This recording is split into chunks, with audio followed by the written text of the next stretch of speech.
beda nih, safety player dan wisdom. Kadang-kadang benar batasnya tipis sekali, nggak terasa gitu kan. Seakan-akan wisdom nih, ya gue harus bijaksana dong, kalau enggak nanti posisi saya juga menjadi terancam. Padahal safety player tuh, gitu ya. Nah, kita lihat ya. Coba kita lihat hasilnya apa dari dead end tadi. Apa aja yang kita bisa muncul. Yang pertama, ini yang banyak terjadi ya, kita mulai mengisolasi. Udah deh, saya nggak mau terlalu mendengar hal-hal negatif dari bawahan. Saya pokoknya maunya kamu pokoknya kerja ya yang benar, target. Jangan banyak kasih informasi negatif dan sebagainya. Padahal, Pak, sebagai leader, kita harus menerima semua informasi baik yang kita sukai, yang happy maupun yang good news. Bad news and good news harus siap terima. Ya, berapa banyak pimpinan yang kadang-kadang, Pak ya, karena mereka berpikir bahwa, aduh, lu jangan bawa bad news dulu dong, good news saja lah. Bad news itu udah risiko kamu, nggak bisa gitu. Ya, berita baik, berita buruk, ya kita harus terima dulu. Ya, kadang-kadang berita buruk itu menjadi salah satu warning buat kita. Ada yang salah nih keputusan saya. Ada yang saya harus di warning nih. Ya, banyak loh Pak, bawahan yang dulu datang ke saya sebagai HRD ya. Kamu kok ini ada masalah begini kok diem aja? Malas Pak. Ngomong sama atasan juga malah diomelin. Oh gitu? Tapi ini kan bahaya. Ya tahu saya bahaya, tapi bodoh amat lah. Atasan saya marah-marah melulu Pak. Nanti saya bilang begini, malah saya dicelamain panjang lebar, disalah-salahin. Malas saya. Hati-hati Pak. Ketika kita mengisolasi, apa yang terjadi?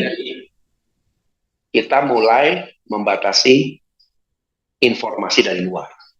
Padahal informasi itu bermanfaat gitu ya untuk ngasih warning. Saya kadang-kadang di sini bukan banyak khusus Pak, bukan nggak ada bad news Pak, ada tuh. Pak, kita dapat komplain, komplain lagi nih. Tapi sebentar, saya ngerti sih. Kenapa kok bisa komplain, gitu kan ya? Jadi kita harus wise juga tuh, membiarkan mereka cerita dulu.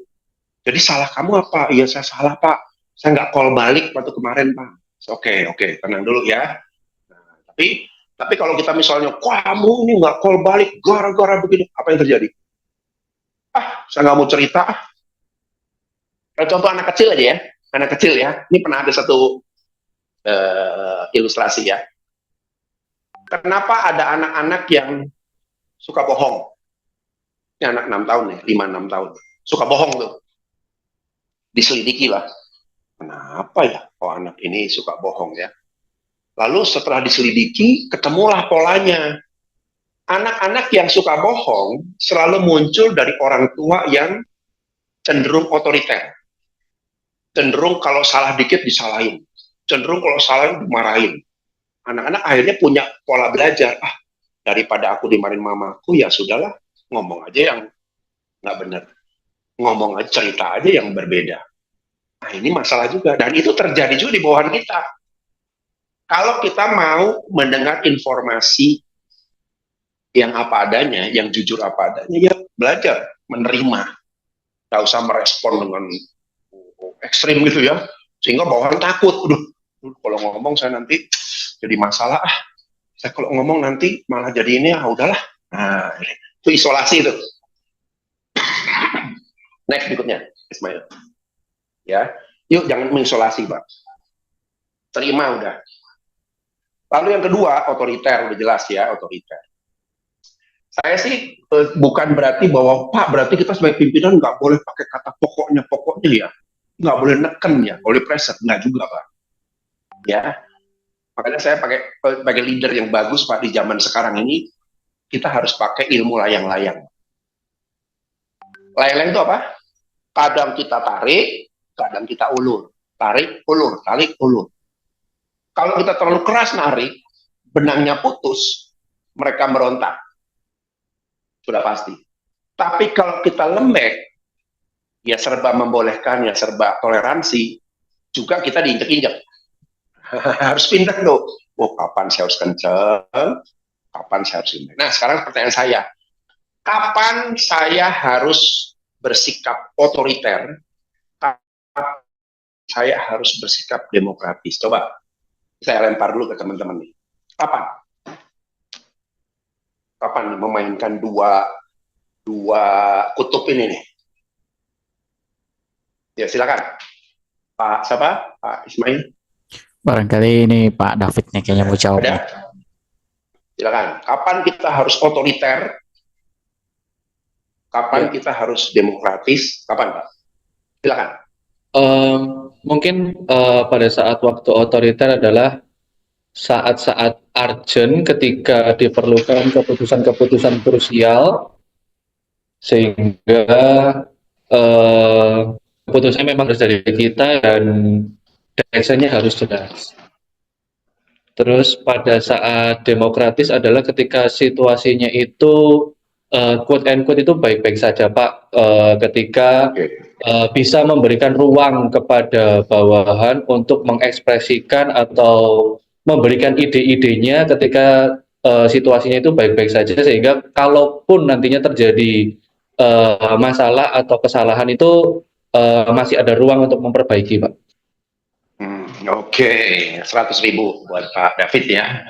Buat Pak David, ingat ya. Jangan sekali-kali kita demokratis dalam kondisi yang urgent. Itu sudah jadi kewajiban kita harus bersikap otoriter pada saat urgent. Apalagi kalau sudah bicara tentang apa Pak? Urgent itu kalau bicara apa? Kalau di Borwita, kan beda-beda ya. Apa? Konteks apa yang sudah namanya? Konsep, betul. Konsumen ya. Kalau sudah namanya konsumen, tidak ada toleransi otoriter. Saya setuju. Urgent. Deket-deket nih. Wah, akhir bulan nih. Kok baru 70% nih?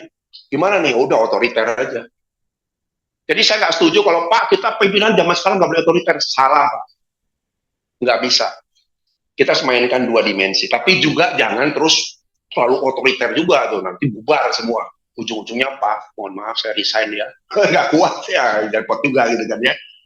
Itu satu ya. Nah, lalu yang berikutnya coba, apalagi dalam kondisi apa kita harus otoriter, dalam kondisi apa kita harus demokratis. Ini juga dalam rangka kita mendidik mereka ya. Apa? Yang lain, silakan. Barangkali Pak Agus. Nah, bagus. Silakan. Kapan saya otoriter, kapan saya demokratis? Ya. Ini dalam waktu pendek, maksudnya pekerjaannya itu harus diselesaikan dalam waktu pendek. Jadi dari sisi timeline. Ya, betul. Timeline ya. Timeline. Oke. Kalau demokratis, batasannya gimana timeline tuh? Batasannya? Kalau demokratis pendeknya batasannya gimana? Kalau untuk demokratis ini dalam sisi waktu itu masih cukup stretch. Ada waktu di mana pekerjaan itu masih bisa dilakukan diskusi gitu Pak. Panjang ya. Ini timeline-nya pendek ya. Oke, 100.000. Ya, setuju. Ya. Apalagi ada yang ini udah benar, hanya membedakannya ada satu konsep yang lebih mudah. Apalagi? Silakan Pak. Bu siapa ya? Bu Marsha barangkali ya. Bu Marsha. Kapan gini, kapan gini? Tergantung situasinya Pak. Tadi mungkin dari urgent, dari waktu, tapi dari otoriter pada saat subordinat itu belum pernah melakukan hal tersebut, jadi belum mengetahui apapun tentang itu. Nah, untuk yang demokratis, pada saat kita tahu orang itu sudah pernah melakukan itu dan sudah bisa. Jadi bisa negosiasi menurut mereka seperti apa. Oke. Jadi kalau mereka belum punya pengetahuannya ya, ya kita direktif gitu kan ya. Harus gini aja, ikutin aja. Nah, setuju tuh. Ya kan ada yang orang bilang ya, menarik ya. Kalau Anda belum ngerti, patuh. Kalau Anda sudah ngerti, ajarin yang lain. Itu satu kata yang saya nempel di kepala saya itu ya. Kan banyak orang kadang-kadang udah masih baru, nggak punya ilmunya, suka ngeyel. Ini buat repot ya. Saya setuju tuh. Tutup mulut kamu, diem, ikutin. Kalau kamu belum ngerti bagaimana prosesnya, ikuti. Betul, setuju tuh. Ya, jangan orang yang masih baru masuk, nggak ngerti, ngeyel. Waduh, ini paling repot kadang-kadang orang-orang seperti ini ya. Saya setuju tuh. Ya. Apalagi Bu Lucia barangkali. Kapan Bu kita bersikap otoriter, kapan kita demokratis? 100.000 tadi ya Bu Marsha ya. Kalau saya mungkin lebih ke otoriter tuh kalau dalam hal peraturan dan disiplin ya Pak ya. Ya, peraturan. Kalau demokratis? Kalau demokratisnya mungkin pada saat pengembangan, mungkin kolaborasi dalam pengembangan tim gitu. Demokratisnya dalam pengembangan tim. Pengembangan tim ya. Oke, bisa juga nih ya. Saya setuju nih. Jadi kalau sudah namanya rule, ingat ya, aturan main itu akan menjadi panglima katanya ya. Kalau kita bisa menerapkan itu atau menegakkan aturan itu secara rigid ya, kaku ya, gitu kan ya. Oke, 100.000 buat Bu Lucy ya. Nah ini kira-kira teman-teman ya. Jadi sudah mulai dipahami ya. Jadi kalau dari saya sendiri, ini udah benar nih semuanya nih. Ya, kapan kita otoriter? Ya. Kalau sudah berkaitan dengan hal-hal yang sifatnya risk. Nah, risikonya harus dibedah nih dalam kondisi apa. Kalau di perusahaan saya, di bidang jasa seperti ini, tentunya kalau sudah berkaitan dengan yang namanya konsumen. Buat saya konsumen itu adalah number one. Kalau ada resiko, keputusan dari tim saya yang mengarah kepada konsumen, sudah pasti itu saya otoriter. Beresin, selesaiin, rubah. Sekarang juga, Pak, tapi saya masih punya kerjaan lain, masa bodoh. Selesai, beresin dulu yang ini, tunda yang ini. Otoriter, nggak ada ampun. Gitu kan ya? Nah, kalau yang ini berarti yang low risk ya, risikonya rendah. Nah, ini yang harus kita jadikan standar ya, masalah otoritas dengan demokrasi. Next berikutnya, coba kita lihat slide berikutnya ya. Nanti saya coba bahas sedikit dulu ya sebelum kita istirahat. Lalu ada juga yang namanya pembiaran. Nah, ini juga sama nih. Ya. Tadi saya setuju ya kalau kita bicara tentang aturan. Ya, tadi Bu Lucy bicara tentang kalau sudah peraturan ya sudah harga mati. Nggak bisa lagi setengah kiri, setengah kanan. Ya, saya setuju sekali, Pak. Problem terbesar yang membuat orang nggak patuh pada aturan itu bukan soal aturannya banyak atau enggak. Ya kan? Tapi ketika orang melakukan kesalahan, kita biarin. Ya sudah deh. Nah, hati-hati loh ya. Sikap kita lagi ya, kan kita nomor 2 tuh sebagai leader ya. Misalnya kesalahan nih. Ya sudah deh. Ya biarin aja deh. Ya sudah deh. Nah, nggak bisa, Pak. Begitu kesalahan itu muncul, berapa waktu kita untuk menegurnya? Ini kalau kesalahan ya, kesalahan. Kapan kita bisa merubah satu perilaku? Kalau kita misalnya ada orang salah, kapan kita tegur? Ada? Kapan negurnya nih? Secepatnya, Pak. Ada durasi waktu nggak kira secepatnya itu kapan, Pak?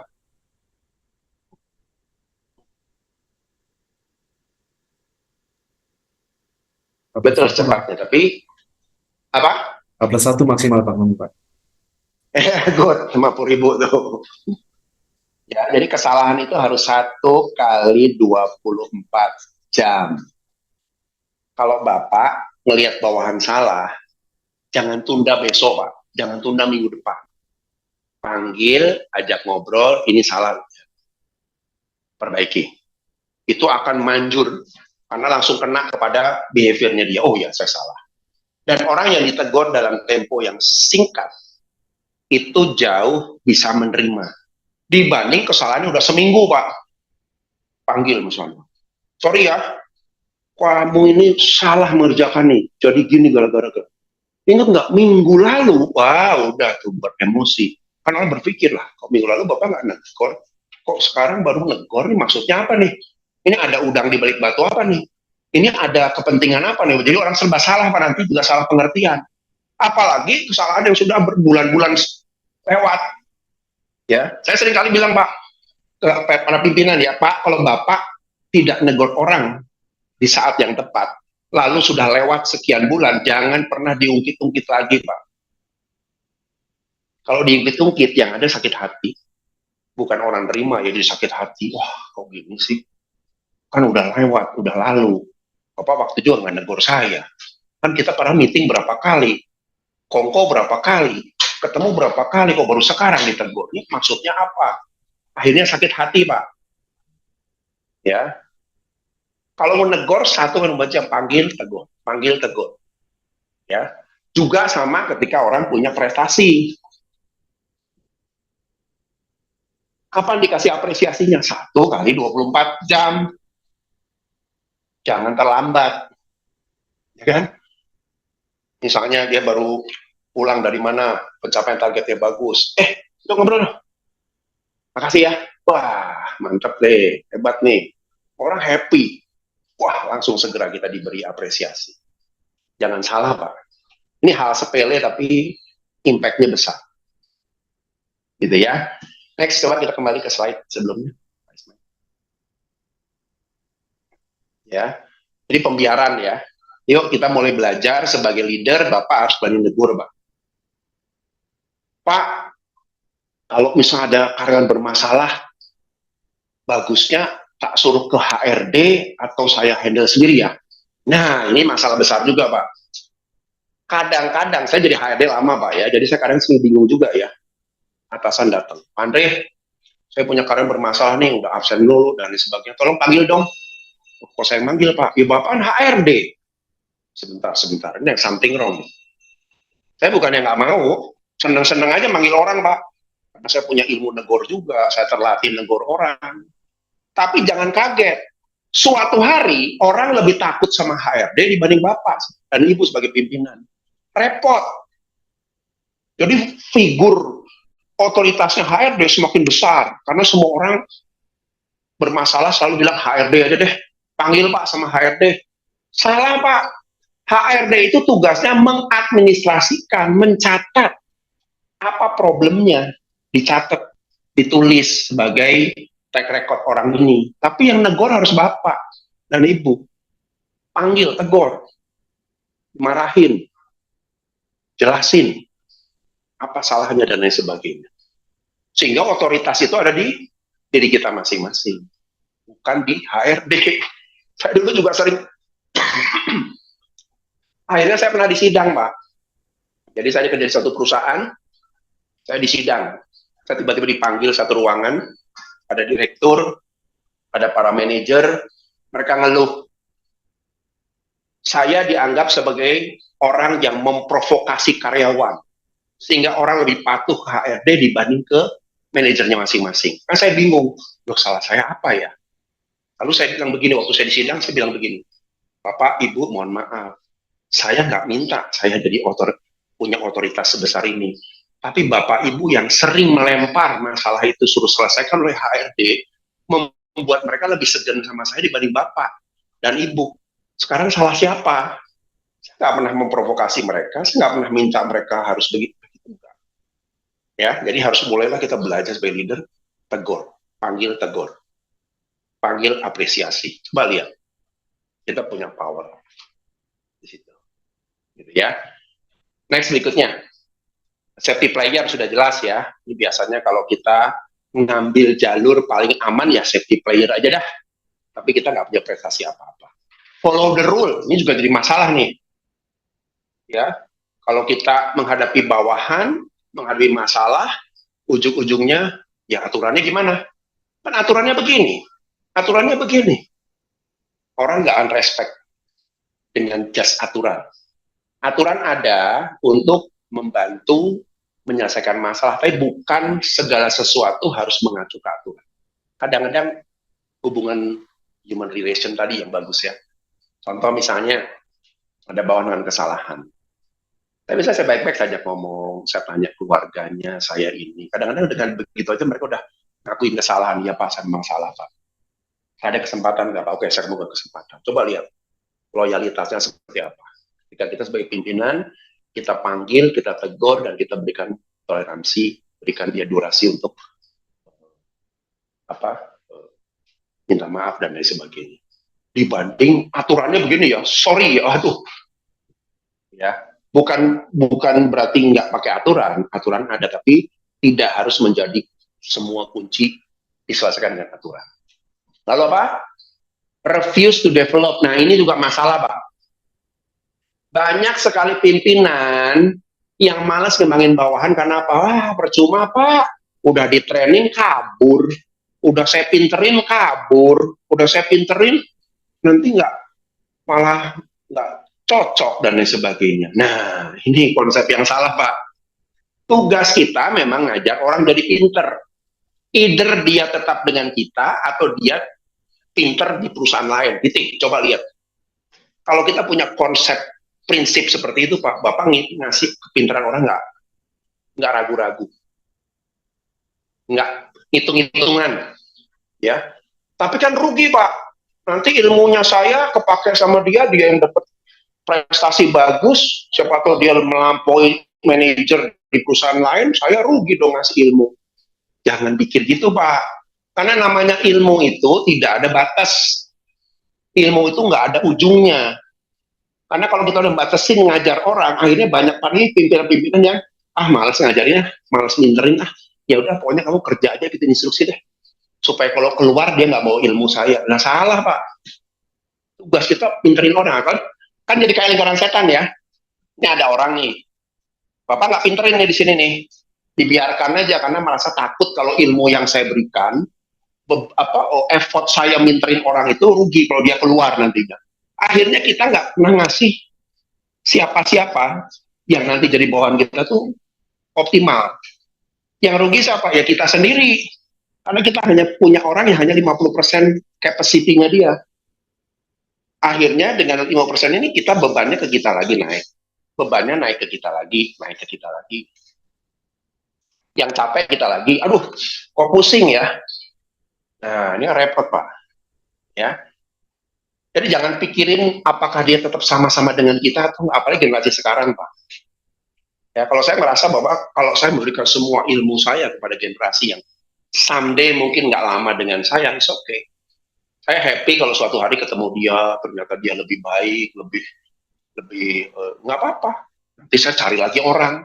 Karena saya melatih diri untuk bisa ngajarin orang terus. Dan namanya ilmu tuh luar biasa, Pak ya. Kalau Bapak lihat Laut Mati ya, kenapa disebut Laut Mati? Itu sebenarnya danau besar ya, danau yang ketinggiannya ada di bawah ketinggian laut normalnya. Jadi air laut, kalau orang terbaliknya danau ke laut, ini terbalik laut ke danau, sehingga semuanya mentok di situ dengan kadar garam yang hampir 15 kali lipat dari kadar garam di laut biasa. Akibatnya apa? Nggak ada organisme yang hidup di situ, semua mati, disebutnya dead sea. Nah, sama orang yang punya ilmu banyak tapi dia nggak menyalurkan keluar, dead sea, Pak. Mati di kita, gitu ya. Karena saya garanti, Pak, saya yakin 100%, Pak, dalam diri Bapak dan Ibu sebenarnya ada keinginan buat memberikan sesuatu ya, ngajari orang, motivasi orang. Tapi kalau Bapak udah ragu-ragu dan takut kehilangan orang, aduh ilmunya nanti ke bawah orangnya gimana? Udah bodo amat lah. Dead sea. Mati di kita. Nah, gitu ya. Kira-kira seperti itu. Next berikutnya, apa lagi? Terus ada lagi refuse to development tadi ya.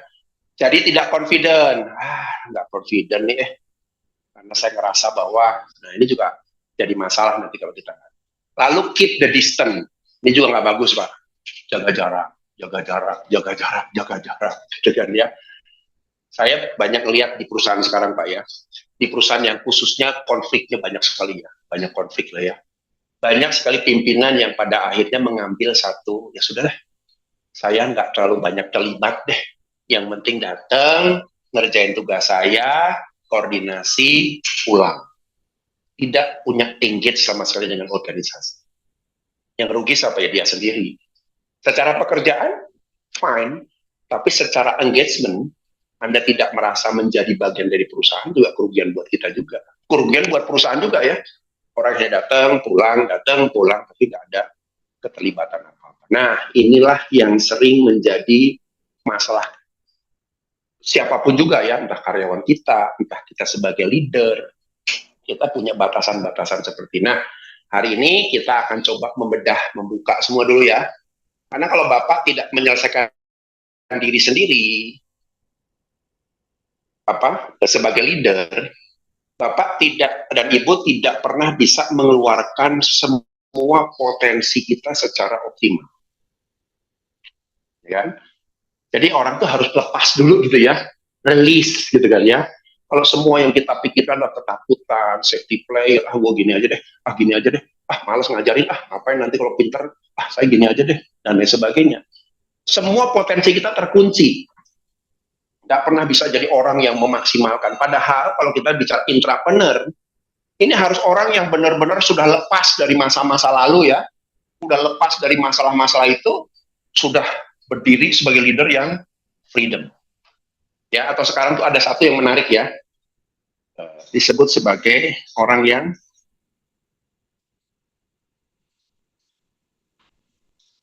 apa itu? Coba, sampai bisa jelasin nih. Pernah dengar nggak? Otentik. Itu banyak dibahas sekarang tentang otentik.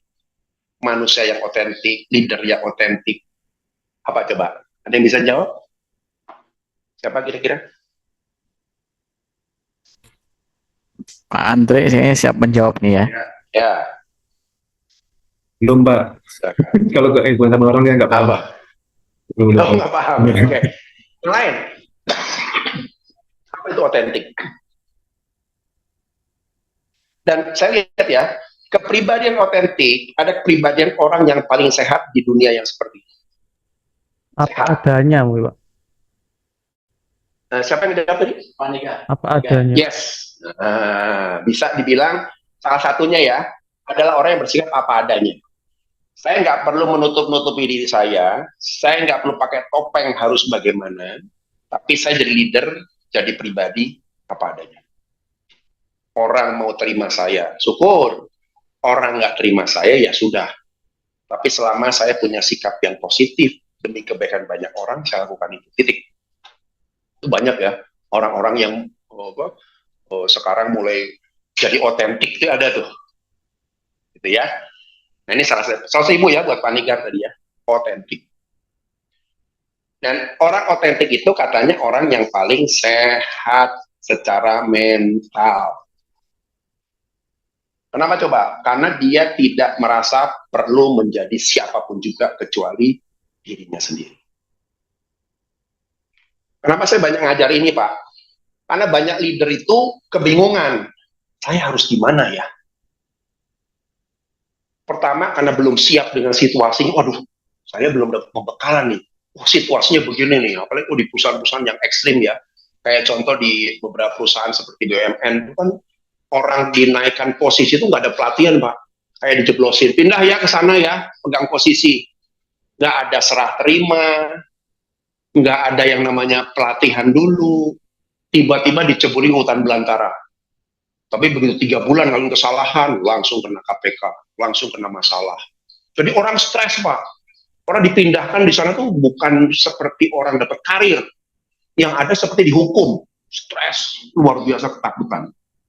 Jadi akhirnya terus jadi diem, pasif. Ya sudahlah, safety player aja deh. Aja yang penting gimana atasan deh. Mau ngomong apa? Iya. Ngomong apa? Iya. Kenapa BUMN gitu macet totally, Pak?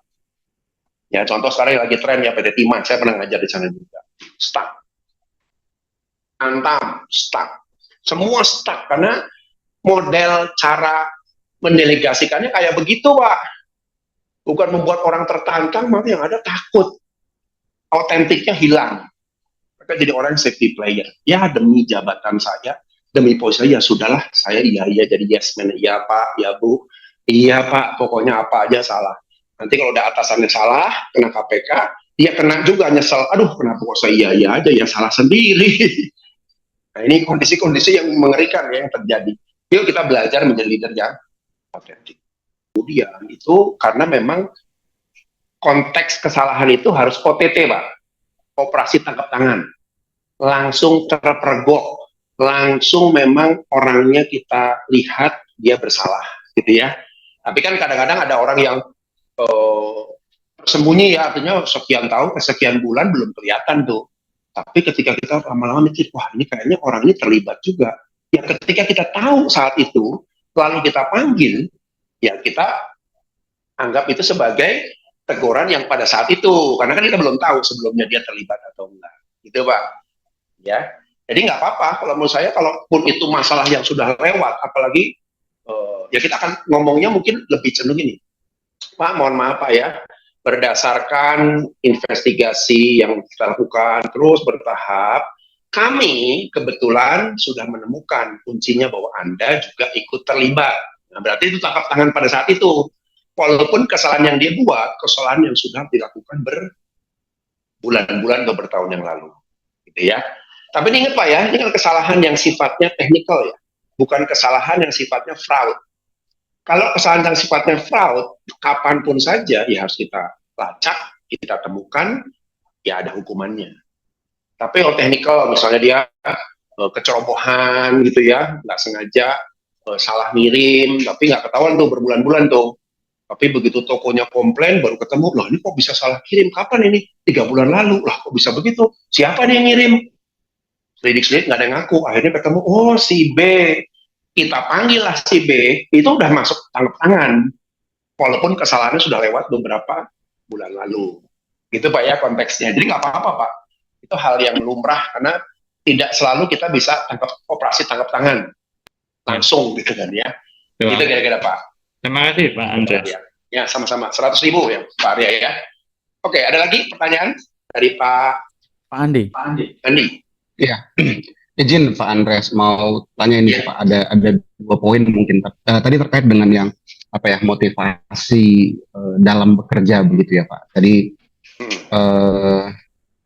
poin utamanya tadi saya sepakat Pak bahwa pengembangan diri itu sangat dicari orang ketika mereka bekerja begitu. Betul. Nah, cuman di sini saya pernah ngalamin kondisi di mana Pak ada rekrutan baru gitu ya. Jadi pada saat itu karena memang kebutuhan dari pekerjaannya dia yang menjadi tanggung jawab dia ini, bentuk pengembangan diri yang saya berikan itu ya sesuai dengan kebutuhan bisnis lah, kebutuhan perusahaan. Gitu.